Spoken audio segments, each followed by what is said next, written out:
Bem-vindo ao canal Força Bíblica. Hoje apresentamos reconciliação evangélica no mundo moderno, uma reflexão poderosa para transformar vidas. Vamos juntos.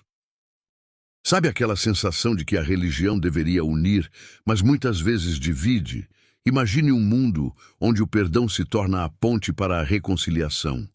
O que acontece quando deixamos de lado nossas diferenças e olhamos nos olhos do outro com compaixão?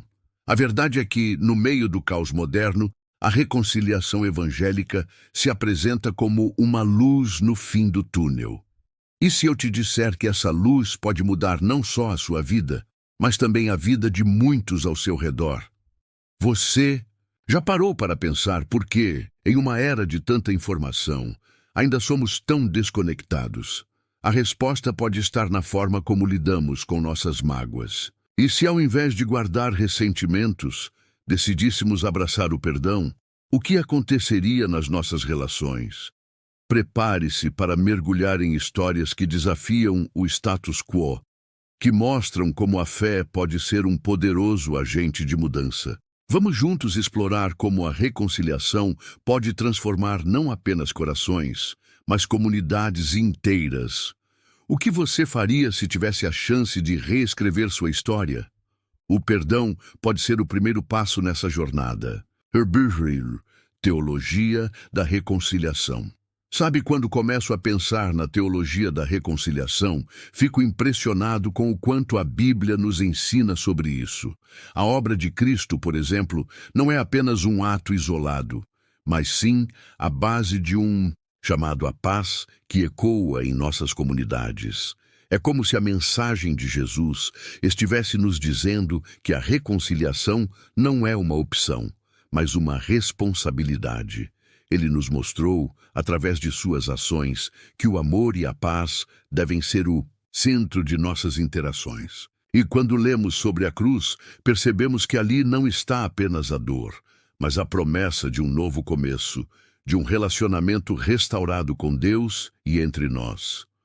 Além disso, a Bíblia está repleta de referências que nos ensinam sobre a importância de resolver conflitos e buscar a unidade.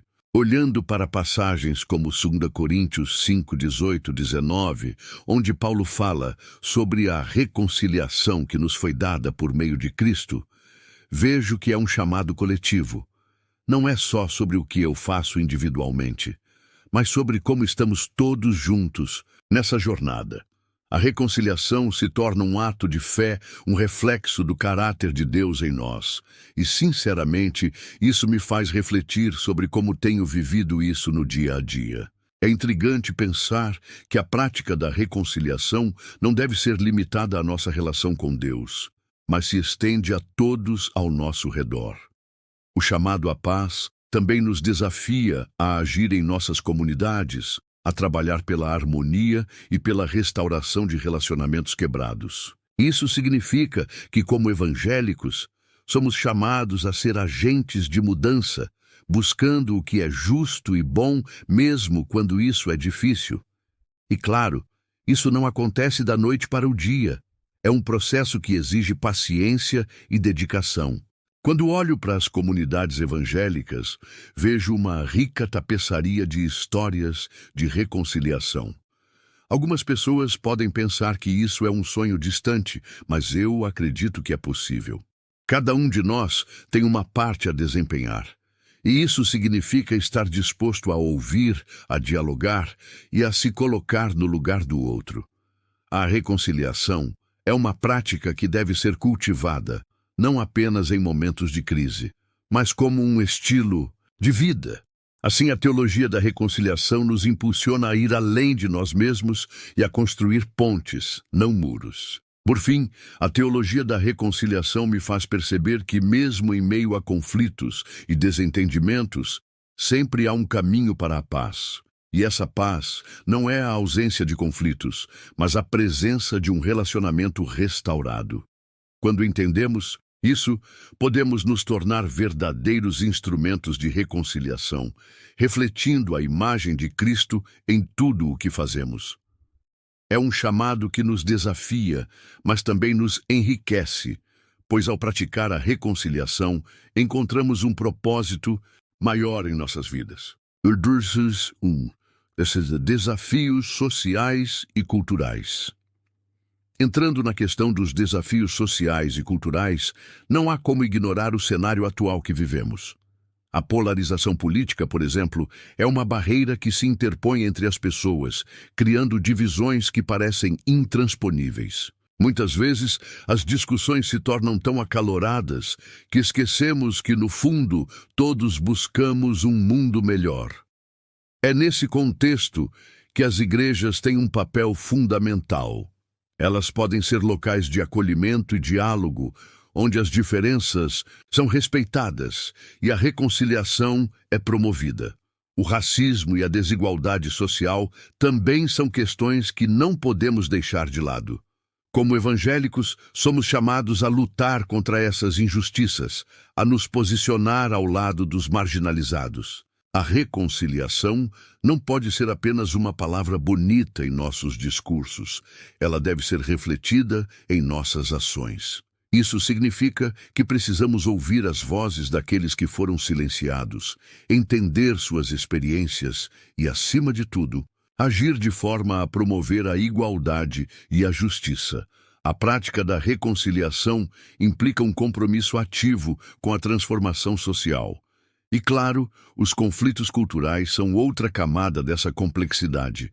Em um mundo cada vez mais globalizado, as diferenças culturais podem gerar atritos, mas também trazem oportunidades incríveis de aprendizado e crescimento. A igreja deve ser um espaço onde essas diferenças são celebradas e onde a diversidade é vista como uma riqueza.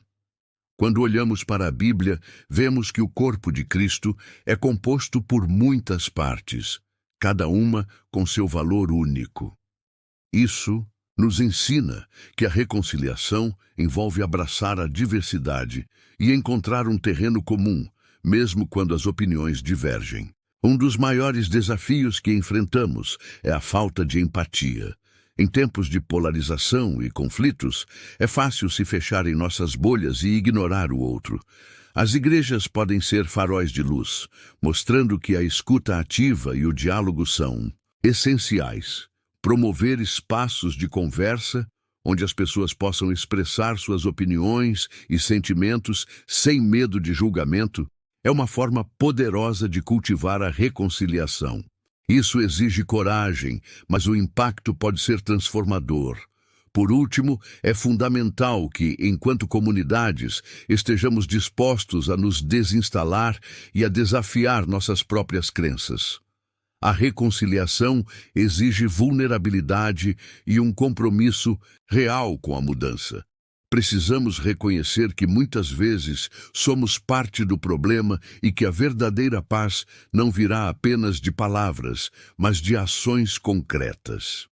Ao enfrentarmos esses desafios sociais e culturais com coragem e amor, podemos começar a construir um futuro mais justo e reconciliador. Práticas de mediação e diálogo. Quando falamos de mediação e diálogo, logo me vem à mente algumas experiências que vivi e testemunhei dentro da comunidade evangélica. Existe algo poderoso no ato de sentar-se à mesa, mesmo que virtualmente, com pessoas que têm histórias e crenças diferentes das nossas. Lembro-me de um encontro em nossa igreja, onde representantes de diferentes tradições religiosas foram convidados para um diálogo aberto. O objetivo era simples: promover a paz e o entendimento mútuo. A atmosfera no início era um tanto tensa, mas à medida que as conversas se desenrolavam, percebi que a empatia começava a florescer. Um dos momentos mais marcantes foi quando um líder de outra tradição religiosa compartilhou uma experiência pessoal de discriminação. Sua vulnerabilidade tocou a todos nós. Não se tratava apenas de discutir doutrinas, mas de escutar corações. A partir desse ponto, as barreiras começaram a cair. O que talvez antes fosse visto como um outro, se tornou alguém que estava enfrentando lutas semelhantes às nossas. Isso é o que a mediação pode fazer: transformar o diálogo em uma ponte em vez de um muro. Diversas iniciativas têm surgido para facilitar esse tipo de interação. Em algumas comunidades, foram criados grupos de mediação que atuam como facilitadores em conflitos locais, ajudando a resolver desavenças com uma abordagem centrada na reconciliação. O importante aqui é entender que a mediação não é apenas sobre resolver um problema, mas sobre criar um espaço seguro para que as vozes sejam ouvidas e valorizadas. Além disso, as redes sociais têm se mostrado um campo fértil para diálogos interreligiosos. Muitos grupos têm utilizado plataformas online para promover discussões saudáveis sobre temas que normalmente causariam divisões. O desafio é sempre manter o respeito e a civilidade, mas quando conseguimos, os frutos desse diálogo podem ser transformadores. O ambiente digital, quando usado de forma responsável, pode ser uma extensão da mesa de diálogo que buscamos no mundo físico. Por fim, é essencial que essas práticas de mediação e diálogo sejam vistas como uma continuidade da missão da Igreja. Acredito que, ao nos engajarmos nessas conversas, estamos refletindo o amor de Cristo em ação. A reconciliação não é um destino, mas uma jornada que exige esforço e disposição para ouvir e aprender com o outro. Reconciliação e justiça social. A relação entre reconciliação e justiça social é algo que me fascina e provoca reflexões profundas. Ao longo da minha caminhada, percebo que não podemos falar de reconciliação sem considerar a busca por justiça.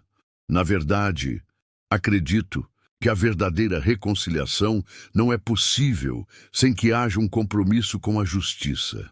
Muitas vezes, vemos que comunidades que lutam por igualdade e justiça social são também as que mais necessitam de reconciliação. No contexto evangélico, isso se torna ainda mais relevante. É fundamental que nossas práticas de reconciliação não sejam superficiais, mas que toquem nas feridas sociais que ainda persistem. Por exemplo, em algumas comunidades, a desigualdade racial e econômica cria barreiras significativas para a unidade. Se não enfrentarmos esses desafios, nossas tentativas de reconciliação podem ser percebidas como hipócritas ou desconectadas da realidade. Lembro-me de um projeto que nossa igreja apoiou, focado em promover justiça social em nossa comunidade. A iniciativa não apenas buscava ajudar os necessitados, mas também gerou um espaço de diálogo sobre as injustiças que muitos enfrentavam diariamente. Foi incrível ver como a busca por justiça trouxesse à tona questões que muitos preferiam ignorar, mas que eram essenciais para um verdadeiro processo de reconciliação. A justiça social, nesse sentido, não deve ser vista como um fardo, mas como uma oportunidade. Ao trabalhar para corrigir injustiças, estamos, de fato, criando um ambiente propício para a reconciliação. Isso não significa que todos os conflitos serão resolvidos de imediato, mas que estamos dispostos a caminhar juntos em direção a um futuro melhor, onde todos possam sentir que têm um lugar à mesa. Por último, a intersecção entre reconciliação e justiça social nos desafia a sermos proativos. Não podemos esperar que as mudanças aconteçam por conta própria. Como comunidade evangélica, somos chamados a ser agentes de transformação, não apenas em nossas congregações, mas também nas comunidades onde estamos inseridos. A reconciliação e a justiça social devem andar de mãos dadas, sempre. Impacto da globalização. Quando penso na globalização, não posso deixar de notar como ela muda a forma como nos relacionamos, tanto em termos pessoais quanto comunitários. A interconexão cultural que a tecnologia nos trouxe é impressionante, mas ao mesmo tempo traz desafios significativos para a reconciliação. As redes sociais, por exemplo, podem ser um campo fértil para diálogos frutíferos, mas também são um terreno minado de desinformação e polarização. É fácil se perder em meio a tantas vozes e opiniões, e isso pode dificultar a construção de uma compreensão mútua. As mídias sociais têm o poder de conectar pessoas de diferentes partes do mundo, criando oportunidades para diálogos que antes seriam impossíveis. No entanto, essa mesma ferramenta pode amplificar divisões, com algoritmos que priorizam o que já conhecemos e acreditamos. O que isso significa para a reconciliação? Significa que, enquanto temos acesso a uma gama diversificada de perspectivas, também corremos o risco de nos enclausurarmos em bolhas que reforçam nossas crenças pré-existentes, dificultando o diálogo aberto e sincero. Além disso, a globalização traz à tona questões que transcendem fronteiras, como a desigualdade e injustiças sociais que muitas vezes são invisíveis em nossas comunidades locais. Ao olharmos para o que acontece ao nosso redor e nas outras partes do mundo, somos desafiados a refletir sobre como essas realidades afetam a reconciliação. Não podemos ignorar que, em um mundo tão interconectado, nossas ações têm repercussões que vão além das nossas comunidades imediatas. A interconexão cultural também nos apresenta a oportunidade de aprender com outras tradições e experiências. A diversidade pode ser uma fonte de riqueza, mas para isso precisamos estar dispostos a ouvir e a aprender. Isso requer humildade e um compromisso genuíno com a reconciliação, reconhecendo que a verdade não é uma propriedade exclusiva de um grupo ou tradição. Precisamos estar abertos a novas ideias e perspectivas, mesmo que elas desafiem o que acreditamos. Por fim, a globalização nos força a reavaliar o que significa ser uma comunidade de fé em um mundo tão diversificado. A reconciliação não é apenas sobre resolver conflitos dentro das nossas paredes, mas sim sobre engajar-se com a complexidade do mundo ao nosso redor. É sobre cultivar um espírito de paz e compreensão que transcenda as divisões culturais e sociais, abraçando a riqueza que a diversidade traz para a mesa. Hebrew Cão. Experiências práticas e testemunhos. Em meio a todas essas reflexões sobre reconciliação, é sempre inspirador ouvir histórias de pessoas e comunidades que conseguiram superar divisões e construir relacionamentos significativos. Um exemplo que me vem à mente é de uma igreja local que, ao perceber a crescente tensão racial na sua comunidade, decidiu agir.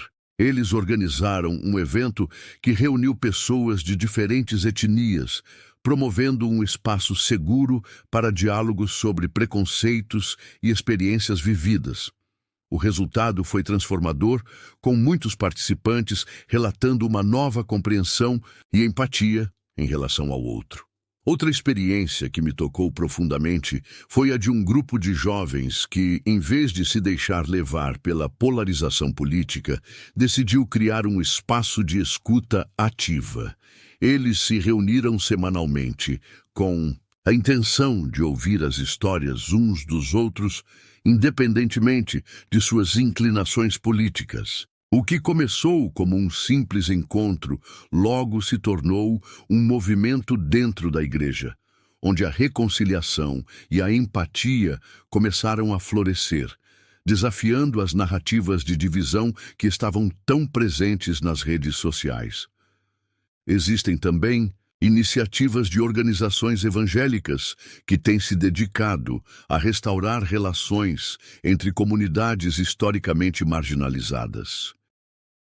Um projeto em particular se destacou, promovendo a reconciliação entre comunidades indígenas e não indígenas, através de atividades conjuntas, como oficinas e celebrações culturais. As duas comunidades começaram a reconhecer a dor do passado, mas também a celebrar as esperanças do futuro. Isso não só curou feridas, mas também abriu portas para uma colaboração frutífera em áreas como educação e desenvolvimento comunitário. Em um nível mais pessoal, conheci uma mulher que, após passar por um divórcio difícil, decidiu usar sua experiência para ajudar outros. Ela começou a liderar grupos de apoio em sua igreja, focando na cura emocional e na reconciliação. Suas histórias de superação e perdão tocaram muitas vidas, e seu trabalho se tornou um testemunho vivo do que a reconciliação pode fazer na vida das pessoas.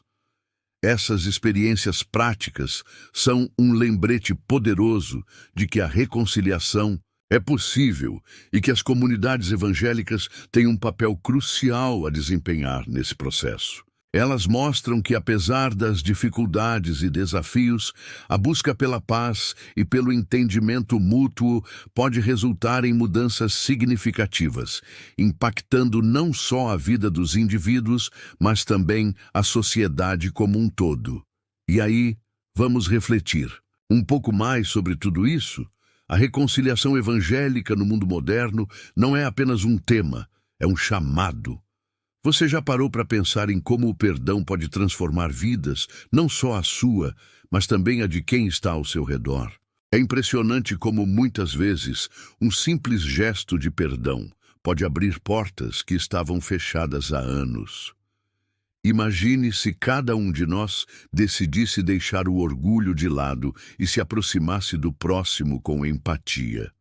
O que aconteceria nas relações familiares, nas amizades, até mesmo nas comunidades? O que você pode fazer hoje para iniciar esse processo de reconciliação? Um telefonema, uma mensagem, ou quem sabe um encontro cara a cara?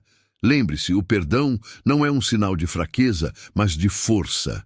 É o primeiro passo para a cura, tanto pessoal quanto coletiva. E eu quero saber, qual a sua experiência com o perdão? Deixe seu comentário aqui embaixo e vamos juntos construir um espaço de diálogo e aprendizado. Não se esqueça, a reconciliação começa com você. Então, que tal dar esse passo agora? O que você está esperando?